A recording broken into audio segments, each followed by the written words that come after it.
ওকে কেউ চোখে মারদাঙ্গা ছবি যারা যেসব দর্শক দেখতে চায় তাদের জন্য ডেফিনেটলি আমি বলবো যে এবারের ঈদে মালিকটা উপযোগী একটি ছবি। স্টোরি ভালো, একটা গল্পের উপর দিয়ে গেছে। ছবি হলো বিনোদনের জায়গা এবং ছবি থেকে আমরা অবশ্যই শিখবো।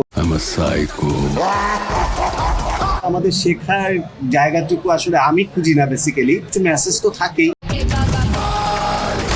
নেগেটিভ কোনো বিষয় থাকলে তো ডেফিনেটলি এটা দর্শক নিজেরাই রিজেক্ট করে, আমার তো আলাদা করে বলার কিছু নেই। আম্মাজি কি করতো, গলা কাটা ফালাতো ভাই। টোটালি একটা অ্যাকশন ঘরানার মুভি এবং একটা অন্যরকম একটা এলাকার একটা প্রেক্ষাপট নিয়ে, সিন্ডিকেট নিয়ে। সো এই বিষয়টাকে খুব চমৎকারভাবে আমাদের ডিরেক্টর সাইফ চন্দন উনি খুব চমৎকারভাবে প্রেজেন্ট করেছে। আমার কাছে মনে হয়েছে যে মাসলা ছবি যেটাকে বলে, তারপর যেটার মধ্যে একটু অন্যান্য মারামারি কাটাকাটি, তারপরে যেগুলো মারদাঙ্গা ছবি যারা যেসব দর্শক দেখতে চায় তাদের জন্য ডেফিনেটলি আমি বলবো যে এবারের ঈদে মালিকটা তাদের জন্য তাদের উপযোগী একটি ছবি। স্টোরি কেমন ছিল? স্টোরি ভালো, একটা গল্পের উপর দিয়ে গেছে।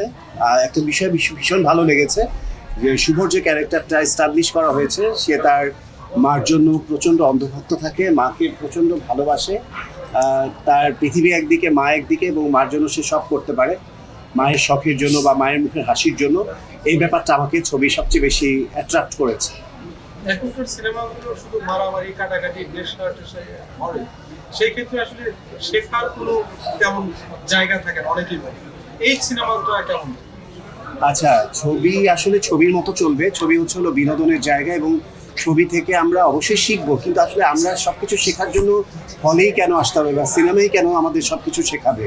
সিনেমা হবে সিনেমার মতো, সিনেমার গল্প এক একটা এক এক ধারার কথা বলবে, এক এক প্রেক্ষাপটের কথা বলবে, এক এক বাস্তবতার কথা বলবে। আমাদের বর্তমান সময় বা এই সময় আমাদের দর্শকরা যা পছন্দ করে সেটাকে ঘিরে কথা বলবে, অনেক কিছুই দেখাবে। আমরা ছবি আসি উপভোগ করতে, এখানে আসলে আমাদের শেখার জায়গাটুকু আসলে আমি খুঁজি না, বেসিক্যালি।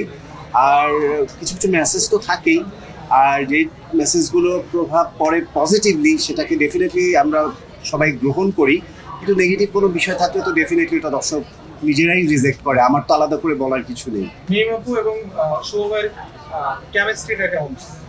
কেমিস্ট্রি ভালো ছিল। শুভ আর মিম বরাবরই পরীক্ষিত, এই জুটির এর আগেও ছবি ছিল। সো এই জুটি আবার দীর্ঘদিন পর কাজ করেছে। তাদের কেমিস্ট্রি খুব ঝকঝকে চকচকে লেগেছে এবং খুবই গ্ল্যামারাস লেগেছে। তারা তাদের জায়গা থেকে বেশ যথেষ্ট ভালো করেছে। যে বাবু আপনার কাছে যাই, কেমন লাগলো যদি সেম প্রশ্ন? মালিক আমার কাছে খুবই ভালো লেগেছে, একদম পিওর কমার্শিয়াল একটা মুভি যাকে বলে এরকম ছিল। আর এখানে ফুল ফ্যামিলি সহ আসা যাবে এবং আমার মনে হয় ফুল ফ্যামিলি নিয়ে আসলে আরো বেশি এনজয় করবে একা আসার থেকে। সো মালিক ভালো ছিল।